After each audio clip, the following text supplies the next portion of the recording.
Selamat datang di channel Mbah Joyo. Jangan lupa untuk like dan subscribe channel ini. Saya doakan semoga panjang umur dan kaya raya. Budi sudah terbiasa dengan malam-malam larut di jalanan. Sebagai seorang pengemudi ojek online, ia seringkali menerima order di saat kebanyakan orang sudah terlelap. Malam itu, rintik-rintik hujan mengguyur jalanan kota yang lengang. Lampu-lampu jalan yang berkedip lemah menambah kesan suram di sekitarnya. Budi menghela napas panjang sambil melirik layar ponselnya. Sebuah notifikasi masuk. Order makanan dari seorang pelanggan dengan nama Maya. Daerah pinggiran kota, gumamnya. Lumayan jauh, tapi bayaran juga gede. Ia merasa sedikit ragu. Jam sudah menunjukkan hampir pukul 2 pagi. Dan tempat pengantaran itu berada di daerah yang terkenal sepi. Tidak banyak yang berani melintasi daerah itu malam-malam. Namun, bayaran tinggi yang ditawarkan membuatnya menepis keraguan. Dengan cuaca yang tak menentu dan penghasilan yang tidak selalu stabil, kesempatan seperti ini tidak bisa ia lewatkan. Setelah mengambil pesanan makanan dari sebuah restoran yang masih buka 24 jam, Budi melajukan motornya menembus gerimis. Jalanan semakin sunyi ketika ia mendekati alamat yang dituju. Rumah-rumah menjadi semakin jarang terlihat, digantikan oleh pepohonan lebat dan ilalang yang tumbuh liar di sepanjang jalan. Kenapa ada orang tinggal di tempat begini ya? Budi bertanya pada dirinya sendiri. Satu-satunya suara yang menemani perjalanannya adalah deru mesin motor dan suara hujan yang berjatuhan di helmnya. Jalanan mulai tidak rata, berlubang di sana-sini, membuat motornya berguncang setiap kali melewati tikungan tajam. Ketika akhirnya ia mendekati lokasi pengantaran, pandangannya tertuju pada sebuah rumah tua yang tampak megah namun terabaikan. Rumah itu berdiri sendiri di tengah kegelapan, dikelilingi oleh pohon-pohon besar yang seolah menutupi rumah dari pandangan orang-orang. Lampu di beranda menyala lemah, memberikan sedikit cahaya di antara bayangan yang mengintai dari sudut-sudut gelap. Budi merasakan sesuatu yang aneh, seolah-olah ada mata yang mengawasinya dari dalam kegelapan. Namun, ia mencoba mengabaikannya. "Santai, Bud. Ini cuma pesanan biasa," katanya meyakinkan dirinya sendiri. Ia memarkir motornya di depan gerbang yang sudah berkarat dan mulai berjalan menuju pintu utama dengan kantong plastik berisi makanan di tangannya. Sesaat sebelum ia mengetuk pintu, suara derit pintu terbuka dengan perlahan, membuat jantungnya berdetak lebih cepat. Seorang wanita berdiri di ambang pintu. Dia cantik, terlalu cantik. Rambut panjangnya terurai rapi, wajahnya putih bersih dengan senyum yang menggoda.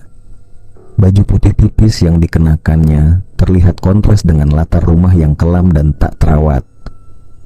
"Mas Budi, ya?" tanya wanita itu dengan suara lembut yang merdu, membuat bulu kuduk Budi meremang tanpa alasan jelas. Iya mbak, ini pesanan makanannya," kata Budi sambil menyerahkan kantong plastik itu. Wanita itu menerima pesanan tersebut dengan senyuman yang tampak tidak pernah lepas dari wajahnya. "Terima kasih. Mas nggak mau masuk dulu? Hujan masih deras loh. Kalau mau, boleh berteduh sebentar di dalam." Budi ragu. Meski tubuhnya lelah dan basah karena gerimis, ada sesuatu yang membuatnya ingin menolak. Namun, senyuman wanita itu begitu memikat, membuatnya akhirnya berkata, "Boleh deh mbak, tapi sebentar aja, ya?" Maya mempersilakannya masuk, dan pintu besar di belakang mereka tertutup dengan suara berat, seolah menyegel Budi di dalam rumah itu. Begitu masuk, Budi merasakan kehangatan aneh yang berasal dari dalam rumah. Tidak ada banyak barang di sana, hanya beberapa perabotan tua yang tertutup debu dan kain putih. Suasana sunyi, terlalu sunyi, seperti tidak ada kehidupan di rumah itu selain wanita yang berdiri di hadapannya. "Mas Budi sudah lama jadi driver?" Maya bertanya sambil tersenyum ramah, mempersilahkan Budi duduk di sebuah sofa tua yang usianya mungkin sudah puluhan tahun. Budi mengangguk. "Iya, sudah beberapa tahun mbak." "Ya, namanya usaha cari rezeki." Maya duduk di hadapannya. Matanya yang tajam terus menatap Budi dengan cara yang sulit dijelaskan. Tatapan itu begitu intens, seperti menembus sampai ke dalam dirinya. Budi mencoba untuk tidak terlalu memperhatikan, tapi tatapan itu sulit dihindari. "Hujan makin deras ya mas, kayaknya nggak bakal berhenti sampai pagi," kata Maya, sambil menatap ke arah jendela besar yang ada di ruang tamu. Budi mengikuti arah pandangnya. Di luar, hujan semakin deras, dan petir menyambar di kejauhan, menciptakan kilatan cahaya yang sebentar menerangi ruangan. Perasaan tidak nyaman mulai mengusik dirinya lagi. Ia ingin cepat-cepat pergi dari sana, tapi tubuhnya terasa berat. Maya kemudian menawarkan secangkir kopi hangat, dan entah kenapa Budi merasa enggan menolak. "Kopi ini bisa bantu Mas Budi rileks. Tadi kelihatan capek banget loh," Maya berkata sambil tersenyum, menyodorkan secangkir kopi panas. Budi mengangguk dan menyeruput kopi itu. Rasanya pahit, namun entah kenapa ada kehangatan yang menyebar dalam tubuhnya, membuatnya sedikit lebih tenang. Namun ada sesuatu yang janggal. Perasaan aneh kembali menyelimutinya, tapi kali ini lebih halus, lebih samar, seolah ada sesuatu yang bermain di ujung pikirannya. "Mbak Maya tinggal sendiri di sini?" tanya Budi, berusaha mengalihkan pikirannya dari perasaan aneh itu. Maya menatapnya, senyum masih menghiasi wajahnya. "Iya, sendiri. Kadang-kadang memang kesepian, makanya senang kalau ada yang mau menemani sebentar." Perkataan itu terdengar biasa saja, namun ada sesuatu dalam nada suaranya yang membuat Budi merasa tidak nyaman. Suasana mulai berubah. Mata Maya yang sejak tadi menatapnya dengan lembut, kini tampak semakin intens, dan ruangan yang tadinya hangat terasa semakin pengap. Budi mulai merasa ada sesuatu yang tidak beres. Tapi ketika ia mencoba untuk berdiri, tubuhnya terasa lemas. Kakinya berat seolah tertanam di lantai. "Mas nggak usah buru-buru. Bermalam saja di sini, lagi pula sudah terlalu larut. Saya punya kamar kosong yang nyaman," Maya berkata dengan nada yang lebih lembut, namun ada keanehan dalam suaranya yang tak bisa dijelaskan. Budi mencoba berpikir jernih, tapi pikirannya terasa kabur. Mata Maya yang terus menatapnya kini terlihat lebih tajam dan menggoda, membuat Budi sulit untuk menolak tawaran tersebut.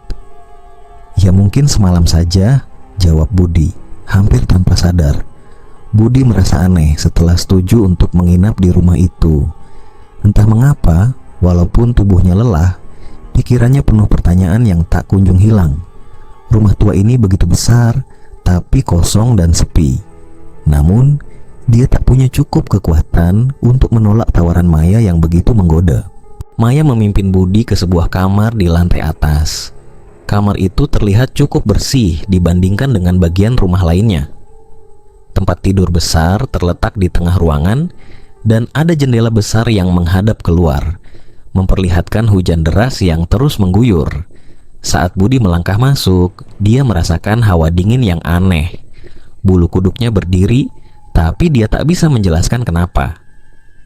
"Nikmati saja malamnya, Mas. Kalau butuh apa-apa, saya ada di kamar sebelah," ucap Maya dengan senyum lembutnya. Setelah menutup pintu, Budi berbaring di atas kasur. Kepalanya berputar-putar antara perasaan lelah dan perasaan aneh yang tak bisa ia pahami. Mata Maya terus membayang di pikirannya, seolah menembus dan memengaruhinya. Lelah, Budi akhirnya tertidur. Budi terbangun di tengah malam. Ia tidak tahu pasti pukul berapa, tapi kegelapan luar biasa menyelimuti kamar. Tidak ada suara kecuali tetesan air dari atap yang bocor, gemuruh hujan, dan desiran angin di luar jendela. Dia merasakan sesuatu yang salah, sesuatu yang benar-benar salah.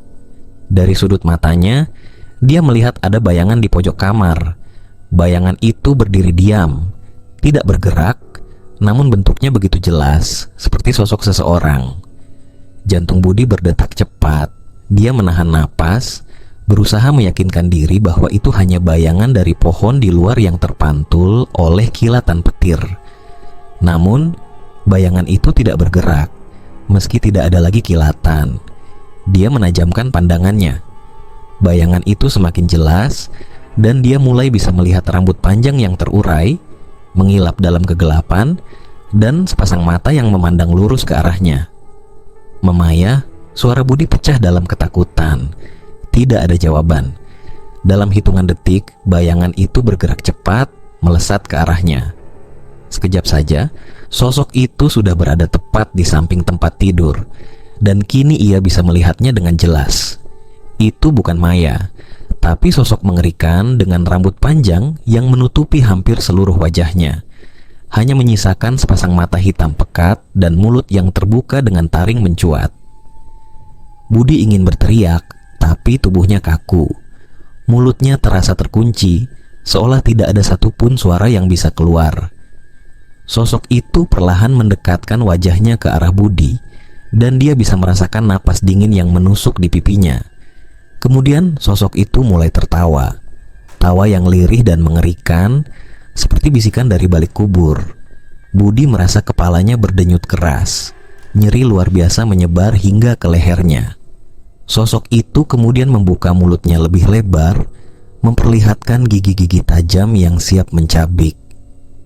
Dalam kepanikan luar biasa, Budi menendang selimutnya dan terbangun dari tempat tidur. Dia berlari keluar kamar, napasnya memburu, dan jantungnya berdetak tak karuan. Namun, ketika dia melangkah keluar dari kamar, dia mendapati bahwa lorong rumah itu tidak lagi seperti yang dia ingat. Lorong yang semula hanya beberapa langkah ke kamar lain, kini tampak memanjang tak berujung. Ini apa? Gumam Budi mencoba memahami situasi. Dia berbalik, tapi pintu kamar di belakangnya sudah menghilang. Semuanya terasa asing. Seolah-olah rumah ini sedang berubah menjadi lebih besar, lebih gelap, dan lebih dingin. Langkah Budi semakin cepat. Dia mulai berlari menyusuri lorong, mencari jalan keluar.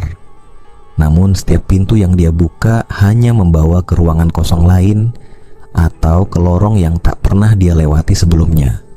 Panik mulai menyergapnya. Di ujung lorong, Budi mendengar suara samar, seperti isakan tangis yang datang dari kejauhan. Dengan rasa takut yang terus meningkat, dia mendekati sumber suara itu. Suara tangisan semakin jelas, namun terdengar salah, tidak manusiawi, seperti tangisan makhluk yang penuh kesedihan dan kemarahan yang bercampur menjadi satu. Budi membuka satu pintu terakhir di ujung lorong. Di dalamnya dia melihat Maya. Namun Maya yang dilihatnya kali ini bukanlah wanita cantik yang memikatnya sejak awal. Rambutnya terurai kusut, wajahnya pucat, dan matanya tampak seperti dua lubang hitam tanpa kehidupan. Dia duduk di lantai, menangis dengan kepala tertunduk. Budi mendekat, tetapi langkahnya tiba-tiba berhenti. Dari balik tubuh Maya, sesuatu bergerak. Sosok yang menyerupai Maya itu perlahan bangkit, namun saat ia berdiri tegak, rambut panjangnya jatuh ke lantai, memperlihatkan kepalanya yang gundul. Wajah yang sebelumnya terlihat cantik, kini berubah menjadi bentuk menyeramkan. Mata hitam besar, mulut yang tersenyum lebar hingga ke telinga, dan kulit yang terkelupas di beberapa bagian. Budi terdiam. Napasnya terhenti, dan tubuhnya kembali terkunci oleh ketakutan yang tak terkendali. "Kenapa kau tidak pergi, Mas Budi?" Suara Maya terdengar dingin, menggema di ruangan kosong itu. Namun bibirnya tak bergerak. Mata itu yang kini tak lagi menatap dengan lembut, beralih tajam ke arah Budi, menusuk dalam pandangannya. Budi mundur perlahan. Kakinya gemetar dan seluruh tubuhnya terasa dingin. Dia ingin lari, tapi setiap langkah yang dia coba ambil seolah membawa dia lebih dekat dengan Maya. Tiba-tiba, sosok Maya berlari ke arahnya dengan kecepatan yang tak masuk akal, seperti meluncur di udara tanpa menyentuh lantai. Dalam sekejap, dia berada tepat di hadapan Budi. Brak. Dengan gerakan yang begitu cepat, Maya mendorong Budi dengan keras. Tubuhnya terlempar ke belakang, melewati pintu dan jatuh ke lantai yang dingin dan basah. Budi terbatuk-batuk, merasakan nyeri di punggung dan tangan. Dia membuka matanya, dan terkejut melihat dirinya berada di tempat yang berbeda. Budi mendapati dirinya di lantai yang lembab dan kotor. Bau busuk menusuk hidungnya. Dengan mata yang masih kabur karena syok, dia melihat sekeliling. Ruangan itu sempit dengan dinding yang berlumut, dan di sudutnya terdapat toilet jongkok yang rusak, penuh dengan kotoran dan air hitam. Dia berada di bekas toilet umum.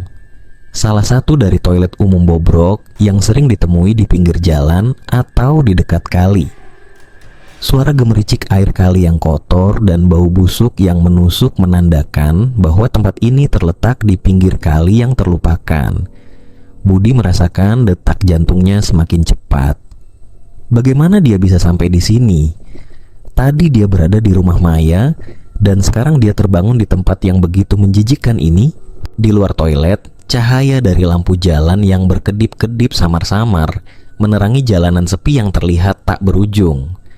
Budi bangkit dengan susah payah, badannya terasa sakit luar biasa. Dia mencoba mencari motornya, tapi yang dilihatnya hanya jalan kosong di sekitar. Saat Budi berusaha berjalan keluar dari toilet itu, suara tawa kuntilanak gundul terdengar lagi. Kali ini lebih jelas dan menyeramkan, menggemakan ruang sempit yang dia tinggalkan. Suara itu seperti datang dari setiap sudut kegelapan, mendekat dan terus mendekat. Budi berlari dengan tergesa-gesa meninggalkan bekas toilet umum itu. Kakinya terpeleset di atas tanah yang becek, dan dia hampir terjatuh beberapa kali. Di belakangnya, suara tawa menyeramkan kuntilanak gundul terus terdengar, seperti gema yang menghantui setiap langkahnya.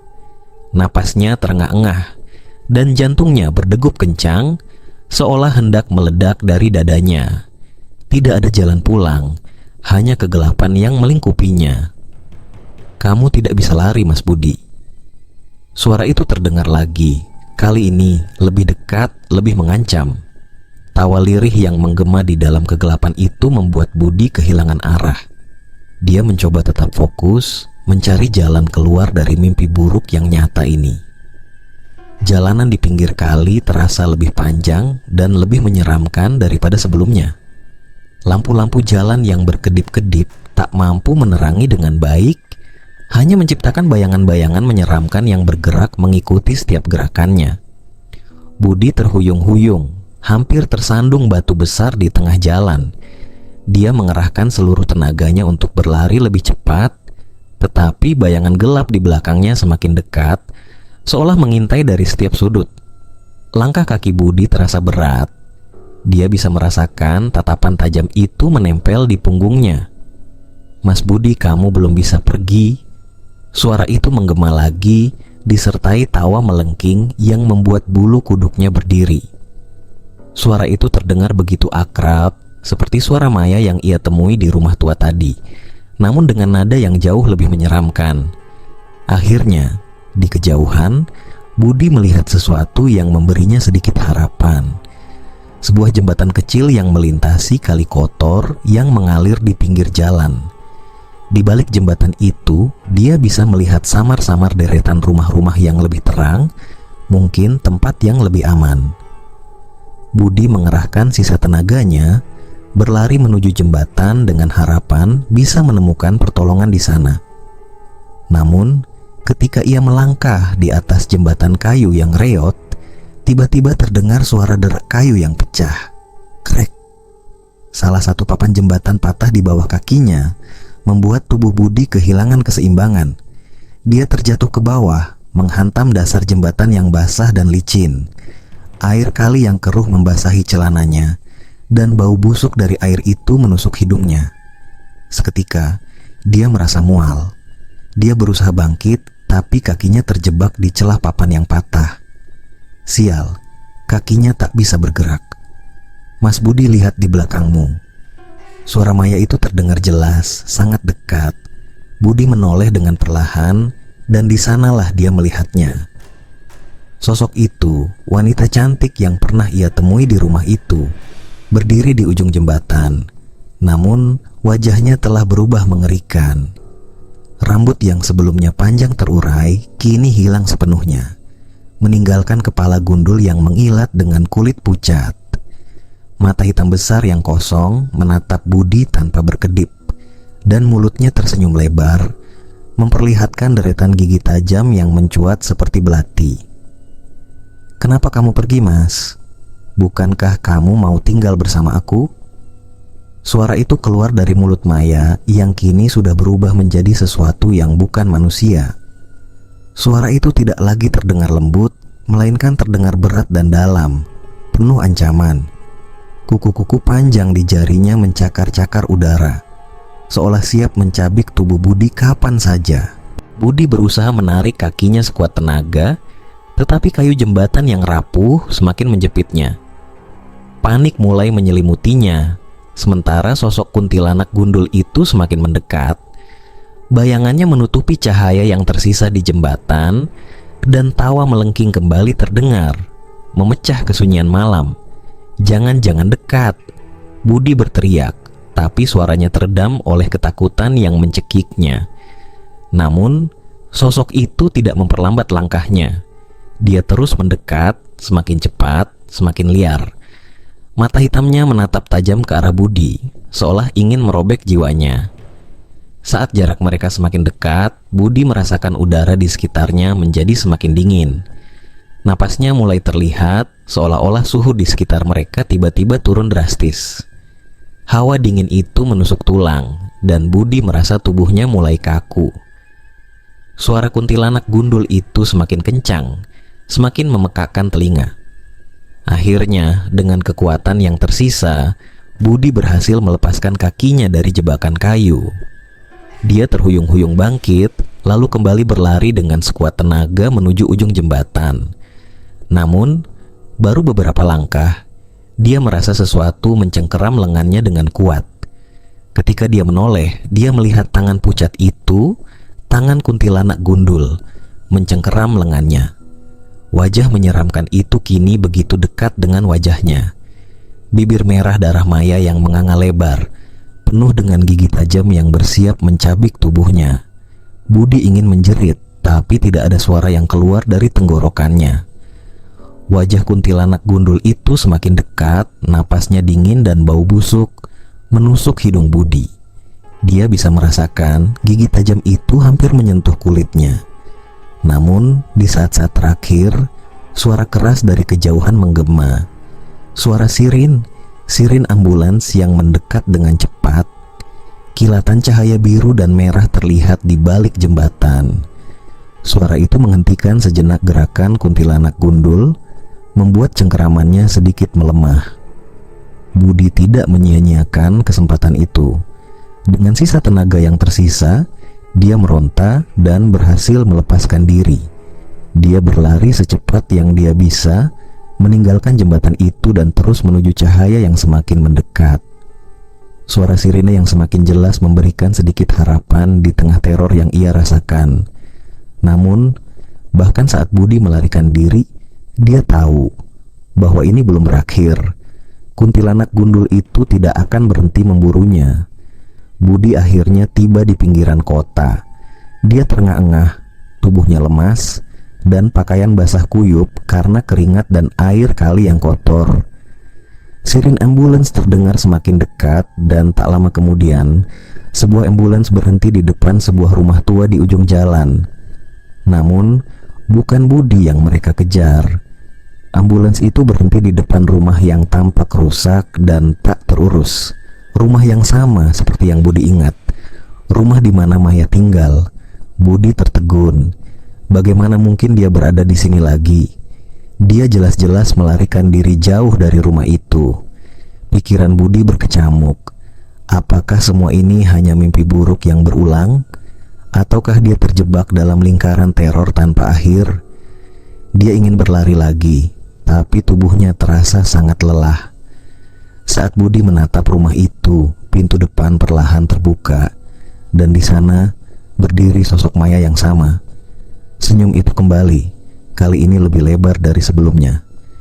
Di tangannya dia membawa sesuatu, sebuah cermin kecil yang dipantulkan ke arah Budi. Cermin itu memperlihatkan bayangan dirinya, tapi bayangan itu bukanlah Budi yang dia kenal.